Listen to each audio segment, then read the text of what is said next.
Сәлем достар, сіздермен осындай зебра блинчигінің рецептісімен бөліскім келеді. Міндетті түрде жасап көріңіздер, өте дәмді, күшті болып шығады. Оригинал рецепт, мастер-класстан сатып алған. Жақындарыңызбен, достарыңызбен бөлісуді ұмытпаңыздар. Осылай бөлек-бөлек жұмыртқаны жарып аламыз. Өйткені осының алдында 2 жұмыртқа жарарда екінші жұмыртқа бұзылған болып шықты. Бірден қосып жүрмеңіздер, кесеге біртіндеп алсаңыздар, сол кезде бүкіл жұмыртқаңыз ысырап болмайды. Талай менде сондай нелер болды, жағдайлар. Жұмыртқаны жарып келген кезде бұзылған болып шығады, сол кезде төгуге тура келеді. 3 қасық, ас қасықтан шекер қосамыз. Шамалы жарты шай қасық тұз саламыз. Жақсылап венчиктің көмегімен осылай былғап аламыз.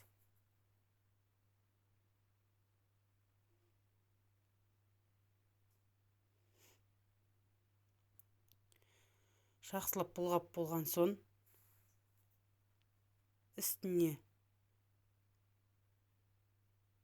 3-4 қасық ас қасықтан сұйық май қосамыз. Кез келген 200 грамм сүт қосамыз. Мен негізі жарты порциядан жасап едім. 2-3 порцияға көбейтсеңіздер болады. Алдын ала ситадан өткізілген 200 грамм ұнымызды осылай венчикпен осылай былғай бересіздер. Түйіршік қалмауы керек. Бөліп салдым, бірден салған жоқпын. Түйіршік болса да жаман болып, бірден салып жіберсеңіздер, түйіршік болып қалады.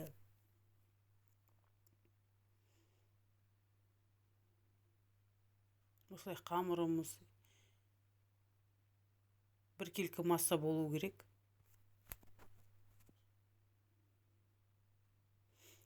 Жылдан былғайсыздар, өйткені жылдан былғамасаңыздар түйір болып жаман болып қалады. Қатты жылдамдықта былғайсыздар венчикпен.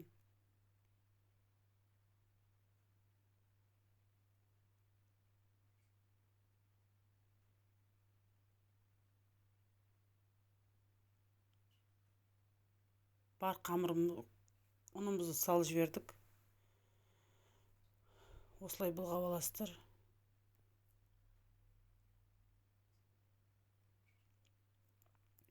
Осы порциядан 12-13 штуктай шығады. Негізі мен аз жасап қойдым.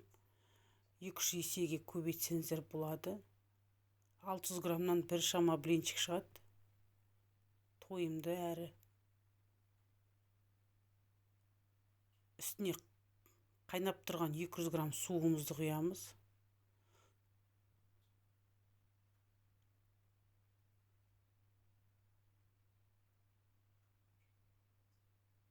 Бұл менде оригинал рецепт, өзім мастер-класстан сатып алған. Жарты шай қасық сода саламыз, ас содасын. Тағы да бір былғаймыз.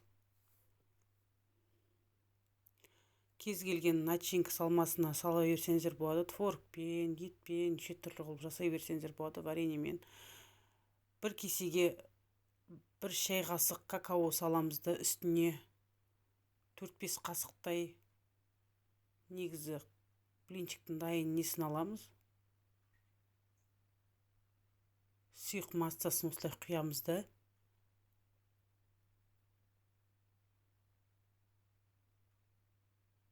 Осылай жақсылап былғайсыздар. Какаомызбен жақсы араласуы керек. Одноразовый осындай пакет алды мен. Кружкамызға кигізіп, сонда ыңғайлы болады. Кесіп жүрмеңіздер, басын ағып кетеді әйтпесе. Осылай одноразовый пакетке салып аламыз да.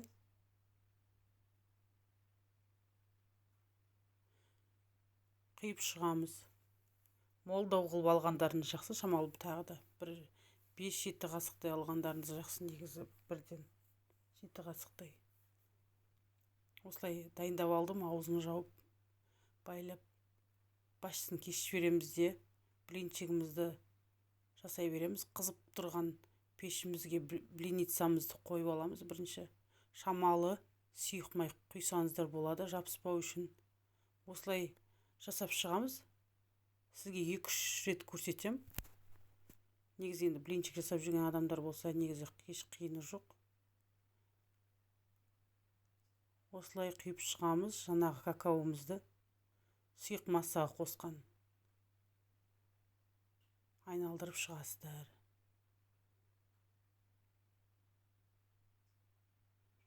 Қарап тұрып астын пісіресіз де айналдыра бересіз.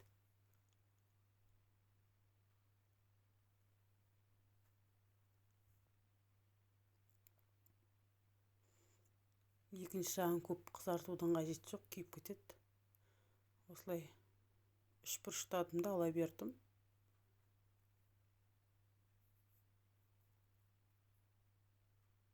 Тағы да құямыз. Менікі кішкене қалыңдау болып шықты блинчигім.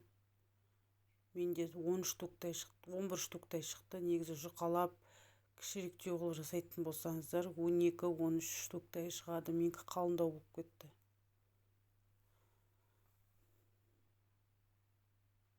Осылай айналдыра бересіздер, ала бересіздер. Көп тұрудың қажеті жоқ. Ас болсын, менің каналыма тіркеліп, жақындарыңызбен, достарыңызбен бөлісуді ұмытпаңыздар. Өте дәмді, ерекше болып шығады. Жасап көріңіздер міндетті түрде. Менің каналымнан алыстамаңыздар, көптеген рецепттер болады.